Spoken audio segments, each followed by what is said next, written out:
ओम नमः शिवाय। सभी भक्तों को जय श्री राम। आज का विषय है कि अपनों ने ही यदि घर में कुछ किया कराया हो तो उससे कैसा बचे जाए। ज्यादातर केसों में मैंने देखा कि यही समस्या सामने आती है कि भाई मेरे अपने ही मेरे लिए कुछ गलत कर रहे हैं, मेरे अपनों ने ही मेरा सारा सिस्टम बांध रखा है, मेरे घर की शक्तियों को बांध रखा है, मेरे कारोबार को बांध रखा है। उसमें अपने चाहे मित्र हो या भाई बंधु हो, रिश्तेदार हो, गुरुजन हो, ये सभी अपनों में ही आ जाते हैं। यदि अपनों ने किया कराया हो तो उससे कैसे छुटकारा पाए और उसके लक्षण क्या होते हैं। सर्वप्रथम तो आपको जानना ये जरूरी है कि यदि किसी ने किया कराया हो, अपने ने कराया या किसी ने भी कराया, तो उसके लक्षण क्या होते हैं। सर्वप्रथम तो मैं आपको ये बता दूं, फिर इसके उपाय भी बताऊंगा और से बचने का तरीका भी बताऊंगा। इस विषय में मैं आपको पूर्ण जानकारी दूंगा। आपसे निवेदन है कि यदि आप इस चैनल पर नए हैं तो चैनल को सब्सक्राइब अवश्य कर लें, क्योंकि इस तरह की गूढ़ रहस्यमय बातें मैं निरंतर इस चैनल के माध्यम से आप सभी भक्तों तक पहुंचाता रहता हूं, ताकि आप भक्ति लय पर आगे बढ़ते रहें और आपकी जो रुकावटें हैं, ये जो भी शंका है, उसका समाधान आपको घर बैठे ही मिलता रहे। आप कहीं इधर उधर ना भटकें। ईश्वर की भक्ति में, ईश्वर के प्रति आपकी ज्योत निरंतर जलती रहे, क्योंकि यदि क्रय कराए या इस तरह की संबंधित समस्याओं में आप उलझे रह जाओगे तो आप अपना जीवन का जो मुख्य उद्देश्य है, इस शरीर का, इस आत्मा का उद्धार करना, उससे आप वंचित रह जाओगे। आपकी ये कराई में ही उलझ के रह जाओगे, ईश्वर की भक्ति से विमुख हो जाओगे। तो मैं नहीं चाहता कि कोई बंदा इस समस्या में उलझे। इसी के उपाय स्वरूप मैं ये वीडियो बनाता हूं, ताकि आप अपने मार्ग पर, ईश्वर की भक्ति पर आगे निरंतर बढ़ते रहे। तो आज का विषय है कि यदि अपने ही परिवार के या अपने ही रिश्तेदार या अपने ही कोई किया कराया करते हैं, घर में टोना टोटका करते हैं, तो उससे कैसे लक्षण होते हैं। सर्वप्रथम तो मैं बता दूं, जिस घर में किया कराया हुआ होता है उस घर में अनायास ही झगड़े होते हैं। बिना किसी बात के, छोटी मोटी बातों पर ही अक्सर घर में झगड़े हुआ करते हैं। बिना किसी से बात के ही जरा सी कोई बात हुई और अचानक झगड़ा हो गया। अचानक ही बार बार गुस्सा आएगा, छोटी छोटी बातों पर बहुत ज्यादा गुस्सा आएगा। घर में बरकत नाम की चीज बिल्कुल जाती रहेगी। एक दूसरे को देखकर एक दूसरा बिल्कुल शांत नहीं रहेगा। जरा सी बातों पर एक दूसरे के साथ लड़ने को तैयार रहेंगे, एक दूसरे को गुस्सा दिखाएंगे और घर में एकदम सारा माहौल ऐसा बना रहेगा, एक किस्म कहते जैसे कि उजाड़ सी हो, प्रेम भाव बिल्कुल समाप्त हो जाएगा। तो ये कराए के लक्षण होते हैं। आय का स्रोत बिल्कुल बंद हो जाएगा, बीमारी घर में निरंतर बन जाएगी, किसी न किसी को बीमारी रहेगी और हो सकता है तो घर में दारू आदि का सेवन ज्यादा मात्रा में होना प्रारंभ हो जाएगा। ज्यादा मात्रा में घर में दारू या मांस भक्षण का कार्य ज्यादा से ज्यादा बढ़ जाएगा और घर में जो व्यक्ति हैं उनके बाहर भी अनेकों जगह बार बार झगड़े होते रहेंगे। कारोबार में निरंतर हर समय घाटा ही होता चला जाएगा, दुर्घटना होने की संभावना बनी रहेगी। तो ये समस्याएं पैदा हो जाती है जब घर में कोई टोना टोटका या घर में कोई क्रिया कर देता है या फिर घर की कोई शक्ति रुष्ट हो जाती है। अब दूसरा पॉइंट आता है कि अपने करते हैं या नहीं करते। तो इस विषय में मैं अपना अनुभव बता रहा हूं। आप जिसके पास भी जाओगे, जिस भी भक्त के पास जाओगे, आपको 90% व्यक्ति एक बात कहेंगे कि आपके किसी अपने ने कुछ करा रखा है। लेकिन भाई मैं एक बात बता दूं, 99% ये बात बिल्कुल गलत होती है। मैं बिल्कुल सत्य बात कह रहा हूं। जीवन भर मैंने अपना जीवन इसी कार्य में गुजार दिया। पूरा जीवन, बचपन से मैं इसी कार्य में लग रहा हूं। मैंने अपने जीवन में इस तरह के हजारों केस देखे और उन केसों में जो देखा उसके विषय में मैं आपको बता रहा हूं। पूरी वीडियो देखोगे आपको समझ में आ जाएगी मैं क्यों कह रहा हूं, किस प्रमाण पे कह रहा हूं। 99% बात ये गलत होती है कि भाई तेरे अपने नहीं करवा रखा। भाई मैं एक बात बता दूं, सर्वप्रथम आप अपने अंदर झांक कर देखिए, क्या आप अपने भाई के लिए कुछ कर सकते हो? क्या उसके लिए आप कोई मरण क्रिया कर सकते हो या उसके परिवार के लिए कोई गलत कार्य कर सकते हो? आप कदापि नहीं कर सकते। आप सोचोगे कि वो भले मेरे लिए कुछ भी कर रहा है लेकिन मेरा मन नहीं मानता उसके लिए गलत करने के लिए। आप खुद ये सोचोगे। जब आप खुद ये सोचोगे तो दूसरा कैसे कर देगा? कोई भाई किसी के लिए नहीं करता, कोई गुरु किसी के लिए गलत नहीं करता। अब गलत होता कहाँ से है, मैं आज ये भी आपको बता रहा हूँ। जो माता बहनें इस वीडियो को देखेंगी उनको थोड़ा चुभेगी, लेकिन सत्य बात बता रहा हूँ, ये काम सिर्फ और सिर्फ औरतों का होता है। 100% ये कार्य औरतें करती हैं और कोई नहीं करता।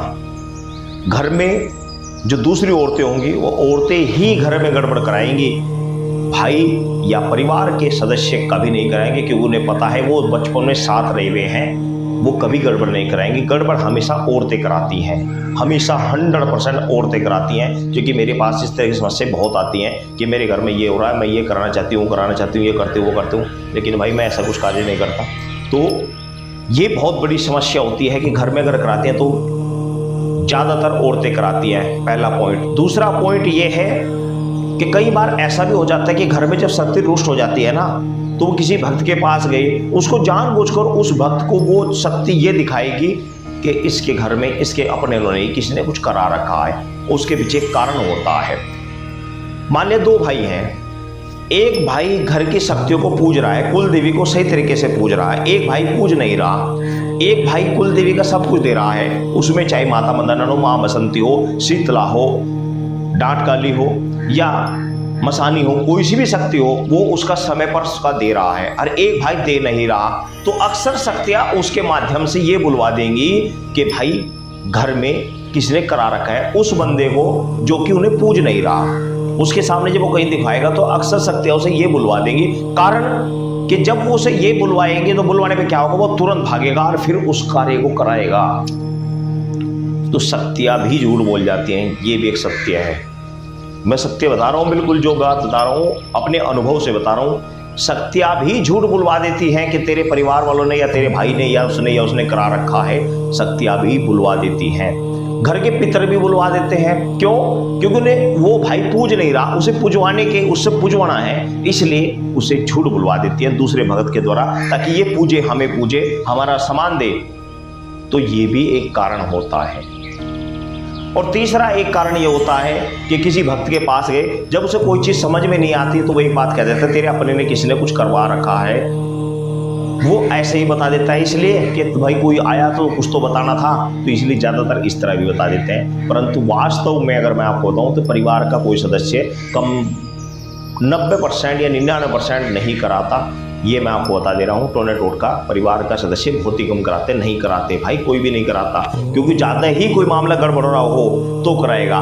कराने की स्थिति क्या होती है मैं आज ये भी आपको बता दे रहा हूँ। अगर कोई ज़मीन का मसला है, ज़मीन का कोई झगड़ा है 2 भाइयों में बंटवारे को लेकर, या घर का कोई कुल संपत्ति है, कोई पैसा है, कोई धन दौलत है, उसको लेकर, पूर्वजों की संपत्ति है उसको लेकर झगड़ा है, तो इस तरह के कार्य तब हुआ करते हैं। अन्यथा कोई छोटी मोटी चीज के लिए ऐसा कोई नहीं करता। कोई भी भाई, कोई भी यार दोस्त, कोई भी गुरु इस तरह का कार्य नहीं करता। करती हैं तो सिर्फ लेडीज जलत के कारण करती हैं। लेडीजों में ही ये प्रवृत्ति होती है भाई, मनुष्य आदमियों में, मेल में ये प्रवृत्ति इतनी नहीं होती जितना आप सोचते हो कि भाई न कराते उसने कराते, ऐसा नहीं होता। अब मैं आपको बता रहा हूँ, यदि फिर भी आपको शक है कि भाई मेरा परिवार का या मेरा गुरु या मेरा चाचा या मेरा वो करा रहा है मेरे ऊपर, तो उससे बचाव का क्या तरीका है? उसका बचाव का तरीका बस ज़्यादा कुछ नहीं कर सकते, आप सिर्फ इतना कर सकते हैं कि उसके घर का कुछ भी ना खाएं, उसके घर का कुछ भी ना खाए। दूसरा, अपना कोई वस्त्र ना उसे दे, जो पहना हुआ वस्त्र है वो वस्त्र ना उनके यहाँ चला जाए। इन 2 चीज़ों से ज़्यादा जल्दी कार्य होता है। यदि आपको खिला देगा तो तुरंत मन परिवर्तन होगा, और आपका जो वस्त्र पहना हुआ है उससे प्रयोग किया जाएगा तो भी तुरंत परिवर्तन होगा। ये 2 चीज़ों का हमेशा ध्यान रखें, वस्त्र, पहना हुआ वस्त्र और उसके घर का कुछ ना खाए, ये बचाव है। बाकी इसके अलावा अगर आप सोचते हो कि भाई मैं कुछ दे, भाई उसके बाद बहुत तरीके होते हैं करने के। कोई जल पड़ के छिड़क देगा, कोई भभूत डाल देगा, कोई शमशान की राख डाल देगा लाके, या अपने घर से वही बैठे बैठे शक्तियों के द्वारा करा देगा। तो आप कहां तक बचोगे?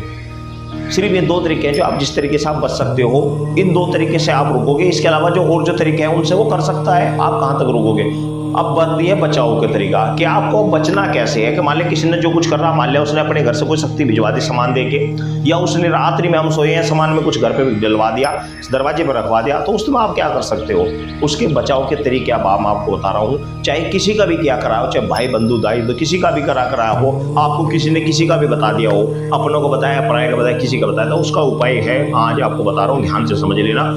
उपाय बिल्कुल सटीक और बिल्कुल सही है, करना आपका कार्य है। सर्वप्रथम तो जब आपको ऐसा लगे तो अपने घर में ज़्यादा से ज़्यादा हवन कराइए। प्रति 14 में आप अपने घर में हवन कराना प्रारंभ कर दीजिए। 2-3 हवन कराने में ही बिल्कुल सब कुछ साफ हो जाएगा, बिल्कुल पूरा परिवार, पूरा आपका घर पवित्र हो जाएगा। हवन कराने के अंदर इतनी बड़ी पावर होती है, इतनी बड़ी ताकत होती है कि समझ देता वहाँ पर आते हैं और अपनी पॉजिटिव एनर्जी छोड़कर जाते हैं, निगेटिविटी तुरंत साफ हो जाती है। हवन कराइए, भक्तों के चक्कर में मत पड़िए। आपके घर में अगर कुछ गड़बड़ है तो हवन कराइए, प्रति महीने हवन कराना प्रारंभ कर दिए। 2 3 4 जब आप कंटिन्यू 5 हवन करा दीजिए, 100% घर की सारी समस्याएं सॉल्व हो जाएंगी।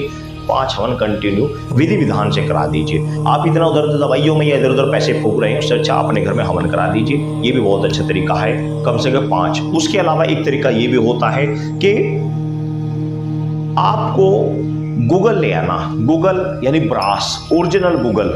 पंसारी की दुकान से जाइए, उसे बोलिए कि मुझे ब्रास चाहिए, ब्रास। उसे बोलना ब्रास। ब्रास कहोगे तो वो समझ जाएगा कि ब्रास किसको बोलते हैं।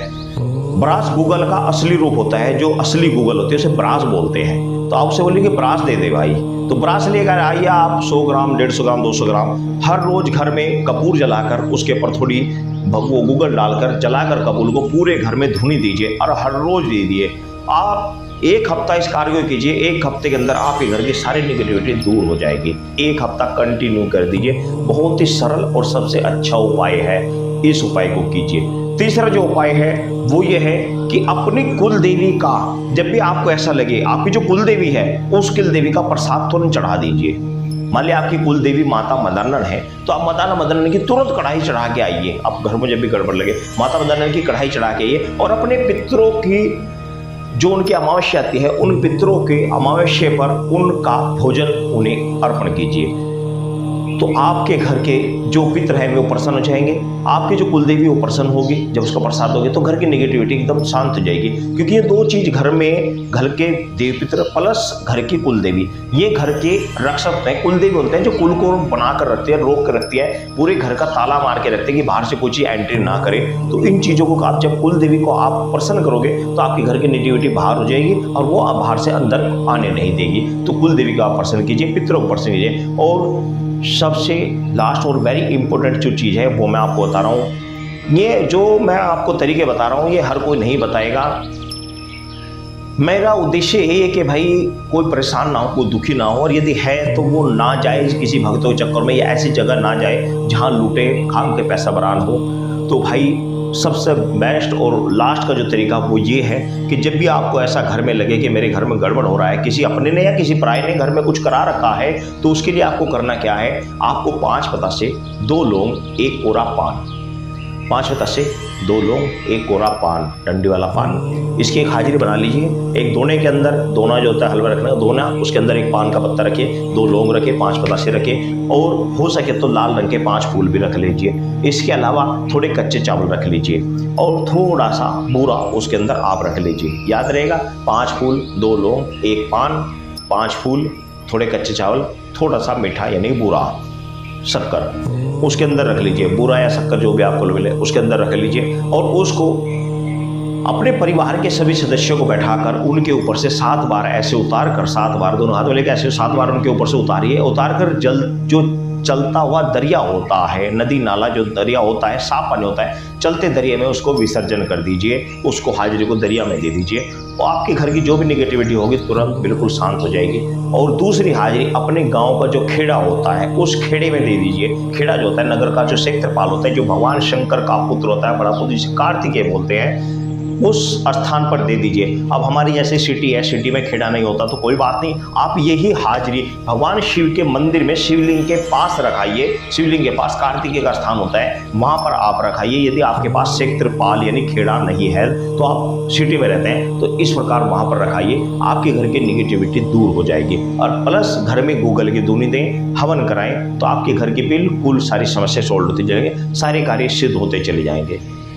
तो आप समझ गए होंगे किस तरीके से बचाव करना चाहिए और किस तरीके से प्रयोग करना चाहिए। तो ये सब विधि मैंने आपको बता दी। आपको वीडियो पसंद आए तो वीडियो को लाइक करें, शेयर करें, कमेंट्स करें, जो भी आपको पूछना है आप कमेंट्स करें। साथ ही मेरी कई वीडियो में नंबर दिया हुआ है, आपको कुछ पूछना हो तो ओनली व्हाट्सएप मैसेज करें, कॉल रिसीव नहीं की जाएगी, ओनली व्हाट्सएप मैसेज करें। आपकी जो भी बात पूछेगा आप उसके जो भी समाधान होगा हम शीघ्र से शीघ्र आपको बताएंगे। सभी भक्तों को जय श्री राम।